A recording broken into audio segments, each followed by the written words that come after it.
কোটা সংস্কার আন্দোলনের শিক্ষার্থীদের উপর হামলা চালিয়েছেন ছাত্রলীগের নেতাকর্মীরা। হামলায় আন্দোলনকারী শিক্ষার্থীদের অনেকে মারধরের শিকার হয়েছেন। আক্রান্ত শিক্ষার্থীদের মধ্যে ছাত্রীরাও রয়েছেন। 15 জুলাই টিএসসিতে কোটা সংস্কার আন্দোলনে যুক্ত শিক্ষার্থীরা সমাবেশ করেন। বেলা ৩টার দিকে বিজয় একাত্তর হলের সামনে শুরু হয় সংঘর্ষ।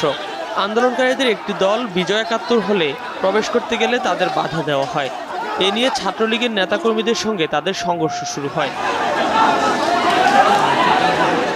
আন্দোলনকারী শিক্ষার্থী ও ছাত্রলীগের নেতাকর্মীরা দুই পাশে অবস্থান নিয়ে কিছুক্ষণ পাল্টাপাল্টি ধাওয়া ও ইটপাটকেল নিক্ষেপ চালিয়ে যান।